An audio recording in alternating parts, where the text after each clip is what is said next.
मेरा नाम दीपमाला पटेल। मैं आपको बायोलॉजी का चैप्टर नंबर 5 वंशागति एवं विविधता के सिद्धांत पढ़ाऊंगी। इस चैप्टर में हम जानेंगे कि वंशागति अर्थात आनुवंशिकता क्या है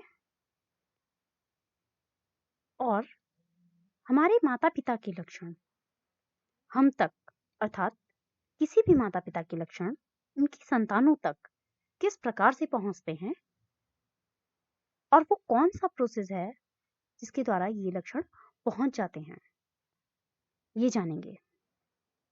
तो सबसे पहले हम चैप्टर पर चलते हैं। सबसे पहले हम जानेंगे कि आनुवंशिकता क्या है या वंशागति क्या है। वंशागति जैसे कि आपको नाम से ही क्लियर हो रहा होगा, वंशागति जो वंश एक वंश से दूसरे वंश तक चलता रहे अर्थात पीढ़ी दर पीढ़ी चले, उसको हम कहते हैं आनुवंशिकता। यह है कि हर एक जीवधारी अपने ही तरह की संतान को जन्म देता है, लेकिन आपने देखा होगा जो संतान होती है वो बिल्कुल अपने जनकों की तरह पूर्ण रूप से समान नहीं होती है। उसमें कुछ तो समानताएं पाई जाती हैं, लेकिन वो पूर्ण रूप से अपने पिता की तरह या माता की तरह अर्थात अपने जनकों की तरह नहीं होती। अर्थात सभी जीवधारियों में कुछ ना कुछ विशेष लक्षण पाए जाते हैं जो कि माता पिता से उनकी संतानों में पीढ़ी दर पीढ़ी पहुंचते रहते हैं। इन लक्षणों को आनुवंशिक या वंशागति लक्षण कहते हैं, या अंग्रेजी में हम इनको बोलते हैं हेरिडिटरी कैरेक्टर्स।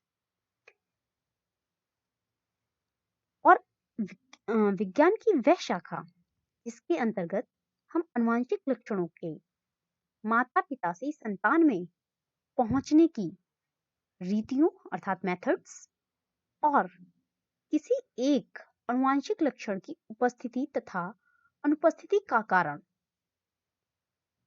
का अध्ययन करते हैं, उसको हम क्या कहते हैं, आनुवंशिक विज्ञान, या हम इंग्लिश में बोलते हैं जेनेटिक्स।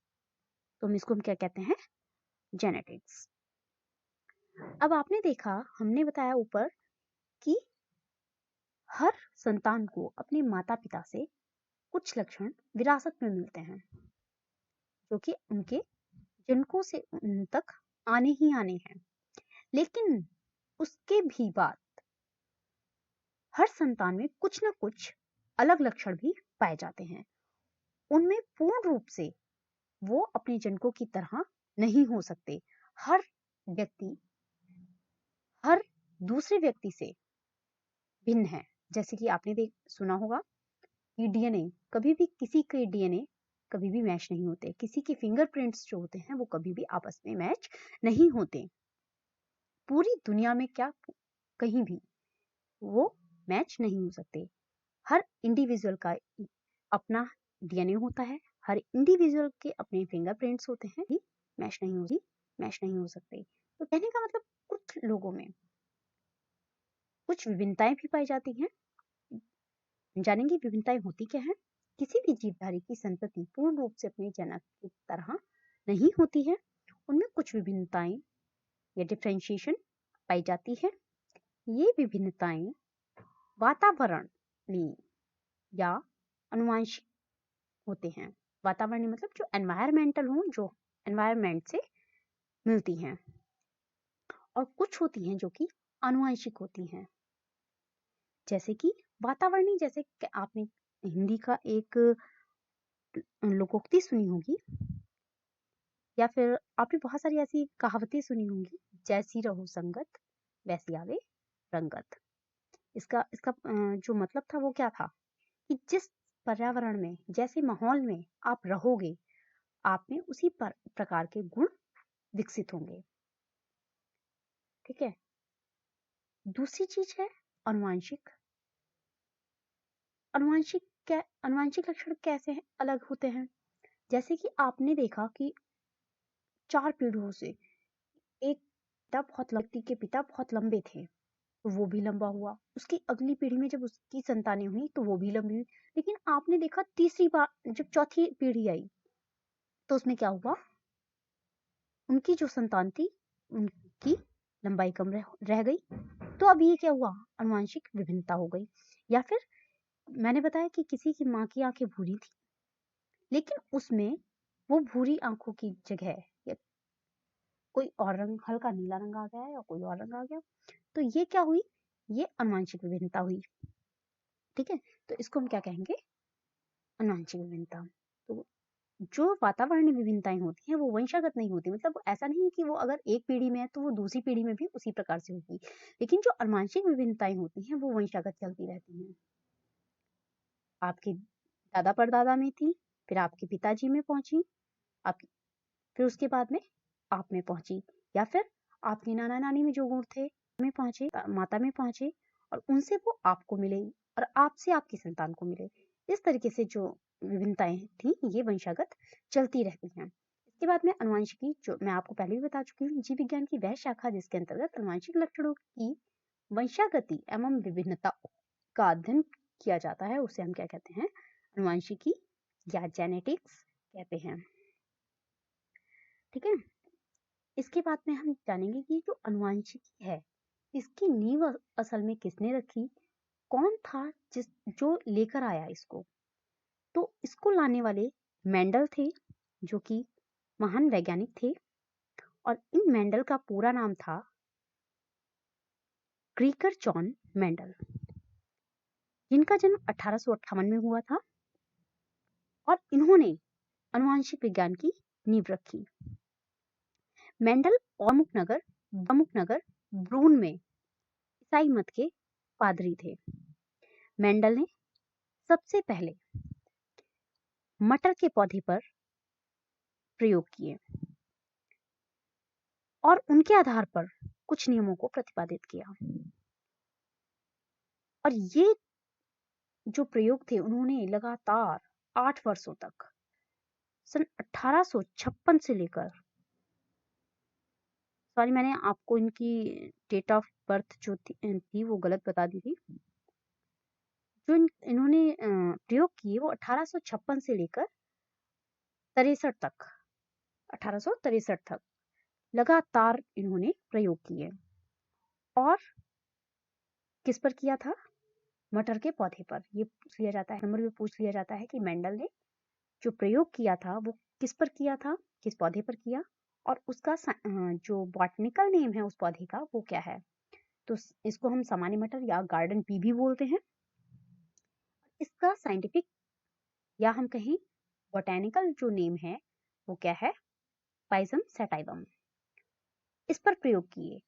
इन प्रयोगों का परिणाम 1866 में एक पत्रिका थी, नेचुरल हिस्ट्री सोसाइटी में ब्रून में जो पत्रिका थी उसका नाम है experiment in digestion and hybridization, ये इन्होंने टाइटल दिया।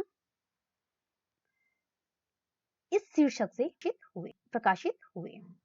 उन्होंने जो काम किया था उन प्रयोगों पर 34 वर्ष तक, मतलब 34 वर्षों नहीं दिया। इसके बाद में कुछ साइंटिस्ट आए, जैसे कि ह्यूगो डी व्रीज, शेरमार्क, कोरेंस, ये लोग आए और इन्होंने सन 1900 में वापस से उन्हीं प्रयोगों को दोहराया। जब उन्होंने वापस से इन्हीं प्रयोगों को किया और निष्कर्ष निकाले तो उनको वही निष्कर्ष प्राप्त हुए जो कि मेंडल को प्राप्त हुए थे। तब जाकर उन्होंने उन नियमों को स्वीकार किया, और जब उन लोगों ने जो वैज्ञानिक थे उन्होंने मेंडल्स के नियमों को स्वीकार किया, तब तक मेंडल की मृत्यु हो चुकी थी। अर्थात अपने सराहनीय कार्यों को की सराहना पाने के लिए वो जीवित ही तब तक नहीं थे। तो इस कारण मेंडल को फादर ऑफ जेनेटिक्स भी कहा जाता है, अर्थात अनुवांशिकी के पिता भी कहा जाता है। इन्होंने ही आधुनिक अनुवांशिकी की नींव रखी थी। अब उन्होंने मटर का ही पौधा क्यों चुना था ये हम जानेंगे। उसके लिए भी कुछ ऐसे विशेष कारण थे जिसकी वजह से उन्होंने मटर का ही पौधा चुना था। इसमें सबसे पहली बात थी कि इसमें अनेक विरोधी लक्षण थे, अर्थात विपर्यासी भी हम बोल सकते हैं, विपर्यासी लक्षण थे। जैसे कि एक ही आपने देखा होगा कि मटर के जो पौधे होते हैं उनमें गुलाब बैंगनी रंग के भी पुष्प होते हैं और सफेद रंग के भी होते हैं। इसके अलावा जो उनका मटर के रंग का बीज होता है हरे रंग के भी होते हैं और पीले रंग के भी पाए जाते हैं। जबकि और इसका जो पौधा था वो लंबा भी पाया जाता था, नाटा भी पाया जाता था। तो इस वजह से बहुत सारे ऐसे इसमें कारण थे जो कि इसमें विरोधी लक्षण थे। तो इस कारण उन्होंने क्या किया, मटर के पौधे को चुना। दूसरा इसका लक्षण था कि इसमें स्वपरागण होता था। स्वपरागण मतलब, स्वपरागण मैंने किसको बताया था, स्वपरागण होता है जब उसी पुष्प के या एक पौधे के पुष्प के जो एंथर से पॉलन ग्रेन्स होते हैं वो उसी पौधे के या उसी पुष्प के जो मादा जननांग है, स्टिग्मा, उस तक पहुंच जाते हैं। इसको हम बोलते हैं सेल्फ पॉलिनेशन। अर्थात इसमें जो पुष्प होता है वो किसी दूसरे पौधे के पुष्प पर आश्रित नहीं रहता, तो इसको हम बोलते हैं सेल्फ पॉलिनेशन। तो इसमें सामान्यतः स्वपरागण होता है और इसमें परपरागण भी आसानी से कराया जा सकता है। ये दूसरी वजह ये थी इस पौधे को चुनने की। और तीसरी वजह थी कि ये पौधा एक वर्षीय होता है और इस पर अनेक पीढ़ी का अध्ययन आसानी से किया जा सकता है। अगली वजह थी कि ये जो हाइब्रिड प्लांट्स होते हैं, हाइब्रिड मतलब जो संकर पौधे होते हैं, इनमें भी फर्टाइल होने की कैपेसिटी होती है, अर्थात जनन क्षमता पाई जाती है। फिर मेंडल ने अपने प्रयोगों के लिए 7 तुलनात्मक लक्षण चुने थे। पहला कौन सा, फूलों का रंग, मैंने ऊपर बताया। जैसे कि उन्होंने देखा था कि उसमें मटर के पौधे में बैंगनी और सफेद पुष्प दोनों ही तरह के पौधे पाए जाते थे। फिर इसके बाद में पौधे के तने की लंबाई, ये भी मैं ऊपर बता चुकी हूँ कि जो मटर देखा कि जो मटर का पौधा था उसमें लंबा पौधा भी था और बौने पौधे भी थे। इसके बाद में तीसरा देखा उन्होंने बीज का आकार, कि एक तो गोल बीज था, दूसरा कैसा था, झुर्रीदार सिकुड़ा हुआ था। फिर चौथा उन्होंने देखा कि फली का रंग हरा था और दूसरे पौधे में कैसा था, पीला भी था। अगला उन्होंने पांचवा जो गुण देखा वो फली का आकार था। इसमें जो फलियां थी वो फूली हुई भी पाई जाती थी और सिकुड़ी हुई भी पाई जाती थी। फिर फूल के तने पर स्थिति, ये अक्षीय भी थी और अंतस्थ भी पाई जाती थी। इसके बाद में बीज पत्र का जो रंग था वो पीला भी था और हरा भी था। तो इस तरीके से ये जो लक्षण देखे इन्होंने, ये सारे क्या थे, एक दूसरे से अपोजिट थे। भाई रंग था एक बैंगनी एक सफेद, इसकी तने की लंबाई एक लंबा और एक छोटा, जो बीज का रंग था वो एक जो आकार था वो एक गोल था एक झुर्रीदार था, फली का रंग एक हरा था एक पीला था। ऐसे ही जो फली का आकार था वो एक तो फूला हुआ था, दूसरा सिकुड़ा हुआ था। इस तरीके से ये जो फूल की जो तने पर स्थिति थी, एक तो बिल्कुल आगे की तरफ लगा हुआ था और एक अंदर की तरफ लगा हुआ था, है इस तरीके से। और जो बीज पत्र का रंग था एक का पीला था और एक का हरा था। इस तरीके से इन्होंने ये 7 तुलनात्मक लक्षण देखे जो कि अलग अलग गुणसूत्र पर स्थित थे। फिर इसके बाद में प्रयोग की क्रियाविधि क्या है, जो इन्होंने वो किस उसका मेथड क्या था कि इन्होंने, मेंडल ने सबसे पहले जो अनेक पीढ़ियां थी उनका स्वपरागण सेल्फ पॉलिनेशन द्वारा पौधों को लक्षणों के लिए शुद्ध बना कि वो हमें शुद्ध पौधे प्राप्त हो सकें। शुद्ध पौधों का प्रयोग पितृ पीढ़ी के लिए किया।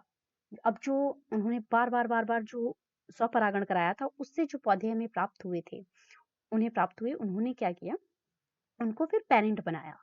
कहने का मतलब उन शुद्ध पौधों के बीच में क्रॉस कराया। संकरण के अंतर्गत तुलनात्मक विरोधी लक्षणों को ध्यान में रखकर शुद्ध जनक पौधों में परपरागण कराया, में क्रॉस कराया और इसके फलस्वरूप जो उत्पन्न हुए पौधे वो कैसे थे, हाइब्रिड प्लांट थे। और इस पीढ़ी को प्रथम पुत्री पीढ़ी या फर्स्ट फीलियल या फिर F1 जनरेशन भी कहा। अब जो में पीढ़ी में हाइब्रिड प्लांट मिले थे उनको क्या बना दिया इन्होंने, पेरेंट बना दिया, और फिर दोबारा से इनके अंदर क्या कराया, पॉलिनेशन कराया। अब इस बार कैसा पॉलिनेशन था, सेल्फ पॉलिनेशन, और इसके फलस्वरूप जब पौधे उत्पन्न हुए वो उसको हमने क्या कहा, F2 जनरेशन। और F2 जनरेशन में जो पौधे प्राप्त हुए थे वो कैसे थे, उन पौधों की संख्या तथा सारे परिणामों को उन्होंने क्या किया, सावधानी पूर्वक एक नोटबुक में नोट कर लिया। इसके पश्चात ये प्रयोग उन्होंने उल्टे करके किए, जैसे कि पहले वाले जो पौधे उन्होंने लंबे तने के लिए थे और उसमें उन्होंने एग का यूज किया था, अंडाणु का प्रयोग किया था। अगली बार उसी प्रयोग में उन्होंने लंबे तने वाले तो लिए, लेकिन उसमें क्या यूज किया, उन्होंने परागकण या पॉलिन ग्रेन्स का प्रयोग किया। अब सभी 7 लक्षणों को उन्होंने ध्यान में रखकर अलग अलग तथा 2 या 2 से अधिक लक्षणों को एक साथ अध्ययन किया तथा प्रयोगों को अनेक बार दोहराया। इस प्रकार मेंडल ने मटर के पौधों पर सफलतापूर्वक प्रयोग करके उनके परिणामों का विश्लेषण करके आधुनिक आनुवंशिकी की नींव रखी। ठीक है, अब आता है कि एक गुण वंशागति पर आधारित प्रयोग। इन्होंने जब प्रयोग करे तो कुछ लक्षण कैसे थे, एक वंशागति पर आधारित थे। एक गुण वंशागति से उसके नाम से ही कुछ प्रदर्शित होता है, एक गुण, जहां पर एक ही गुण की बात हो, इससे ज्यादा गुण की बात ना की जाए। अर्थात मेंडल द्वारा एक लक्षण को ध्यान में रखकर, जहां पर एक ही लक्षण को ध्यान में रखा और उसको ध्यान में रखकर जब प्रयोग कराया तो प्रयोग किया, और ऐसे प्रयोग को क्या कहा गया, एक संकर क्रॉस या मोनोहाइब्रिड क्रॉस कहा गया। जनक पीढ़ी के एक लंबे तने वाले पौधे तथा बौने तने वाले पौधे के बीच इन्होंने संकरण कराया। जब उन्होंने संकरण कराया तो F1 पीढ़ी में जो पौधे प्राप्त हुए वो सारे कैसे थे, लंबे तने वाले थे, लेकिन वो कैसे थे, हाइब्रिड थे, संकरित थे, वो शुद्ध नहीं थे, वो संकर पौधे थे।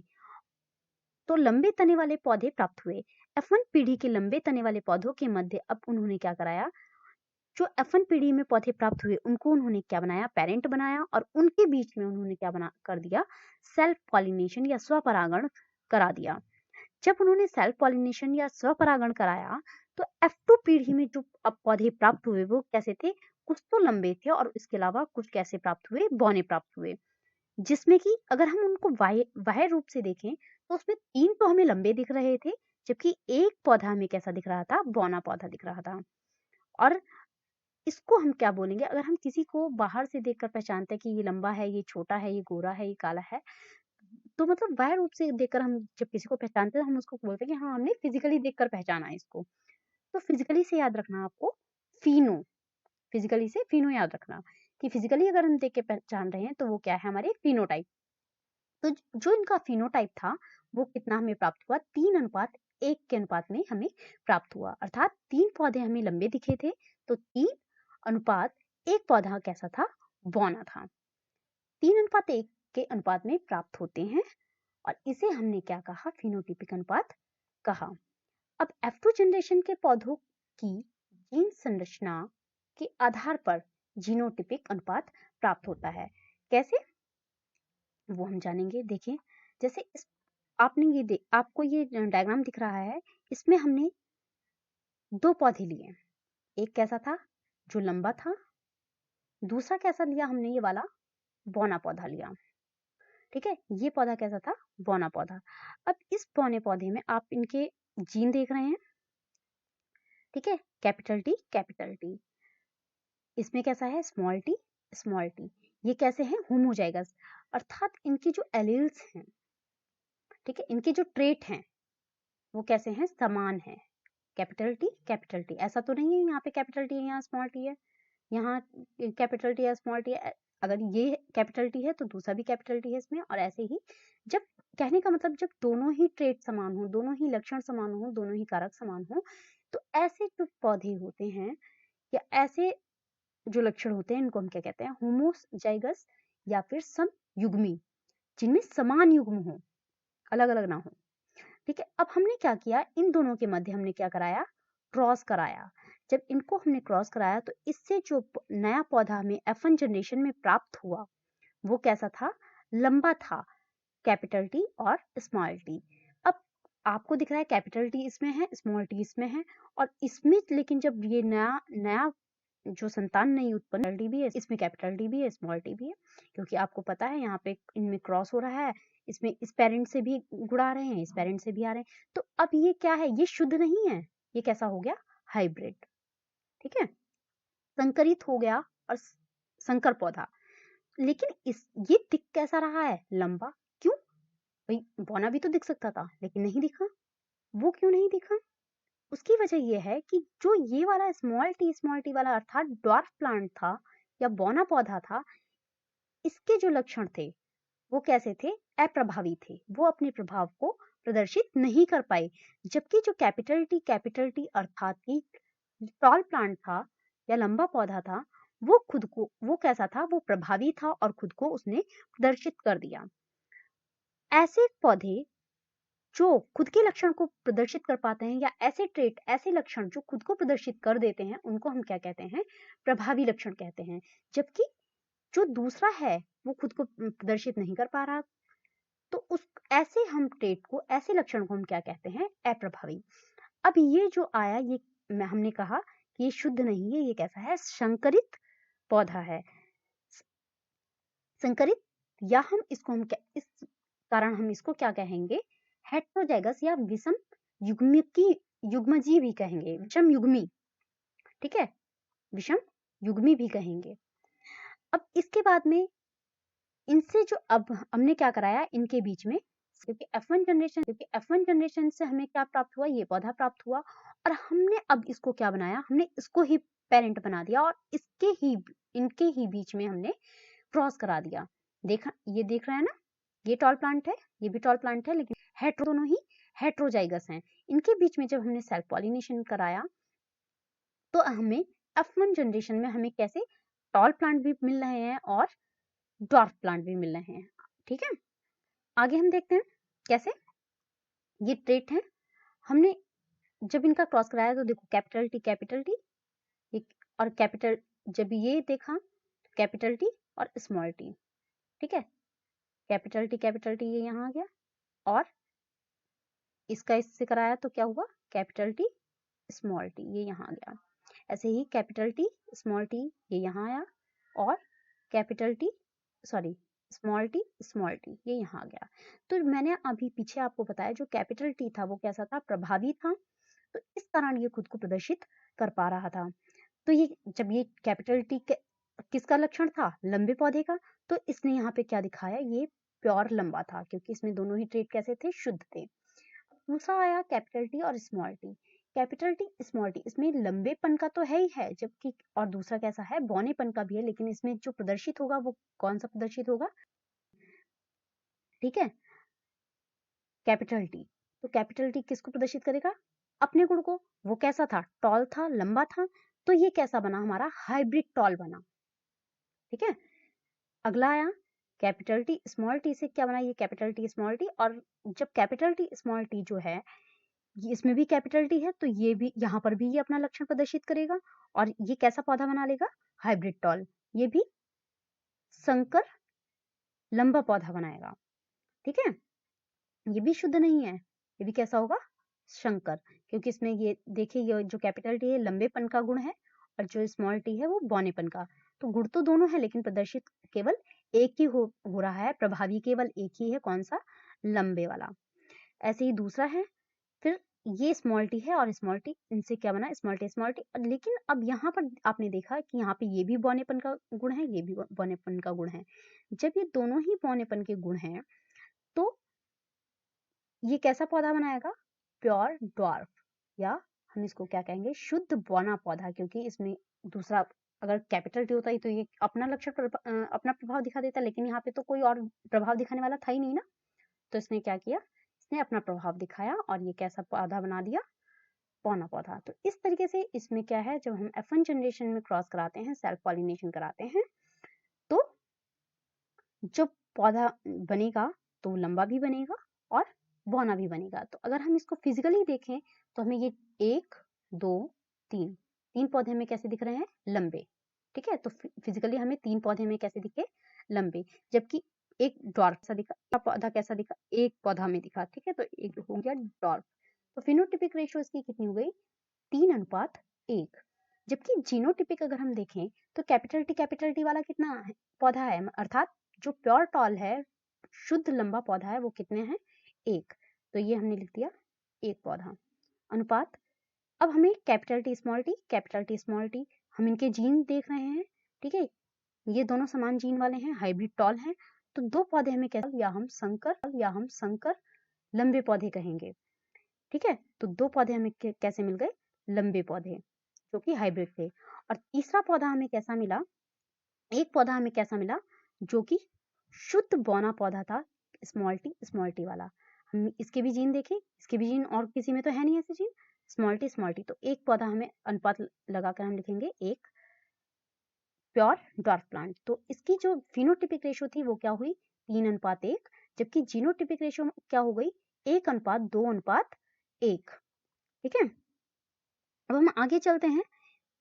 तो इस तरीके से इन्होंने अपने प्रयोग करे। इन परिणामों से स्पष्ट है कि बौनेपन का लक्षण जो F1 पीढ़ी में प्रकट नहीं हुआ था, वह लंबेपन के साथ मिश्रित नहीं हुआ, और बौनेपन का लक्षण अप्रभावी होने के कारण F1 पीढ़ी में तो छिपा रहा, लेकिन जब गैमीट्स बने, है ना, ये ऊपर ये गैमीट्स बन रहे थे ना यहाँ पे, F2 जनरेशन में जब ये गैमीट्स में तो क्रॉस, फिर इनके बीच में तो क्रॉस हुआ है। ठीक है, जब ये गैमीट्स अर्थात जब युग्मक बने, इसके निर्माण के समय जो ट्रेट थे उनका संयोजन हुआ, और F2 पीढ़ी के कुछ पौधों में बौनेपन का लक्षण शुद्ध अवस्था में आ जाने के कारण प्रकट हो गया। ठीक है, अब इसके बाद में हम करेंगे मेंडल्स लॉ, वो हम अगली वीडियो में पढ़ेंगे। धन्यवाद।